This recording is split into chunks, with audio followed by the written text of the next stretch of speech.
Eva, kaj vas je privabilo danes tu? V bistvu se mi zdijo takšni dogodki, kot so danes, da ne bi smeli biti posebnost, ne? Zato, ker bi to moralo, se mi zdi, vse v Ljubljani, ki je vse malo večja, bi to skoraj vsak konc tedna bi se moralo kaj takega dogajati, sploh danes. Ko se mi zdi, da preveč trošimo po nepotrebnem, kupujemo veliko stvari in jih potem puščamo v omarah za brez veze, ne? Kaj ste sami prinesli? Sama sem prinesla v bistvu en tak pulover slash telovnik iz Angore, ki se mi zdi, da je ravno za zdaj in mislim, da je že kar takoj šel. Tako da sem bila zelo vesela, da ga bo nekdo nosil, midva se pa nekako nisva našla, no. Kakšne so pa kaj drugače vaše nakupovalne navade?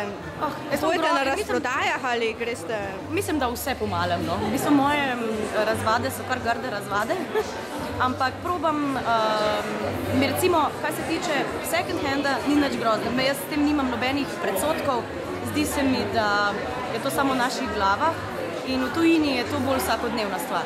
Tako da, zakaj ne bi jaz nosila nečesa, kar nekdo ne nosi, pa je meni všeč. V bistvu bolj izhajam iz tega, kaj imam rada, kaj potrebujem. Sem pa vseeno tudi ženska, malo včasih nakupim preveč. Kaj vas je privabilo sem na tole? Privabilo me je vabilo.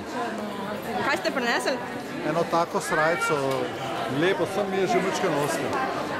Drugače, sami kupujete v trgovini, v kje kupujete v vašem Odvisno, te hlače, če jih posnamaš, sem kupil v trgovini, tak model lovsko kmečki, v izložbi so bile dolgo časa, da jih je sonce mrške obarvalo in so bile 5 € in sem se rečen, če lahko tudi pocen kupim, kar se hlač tiče.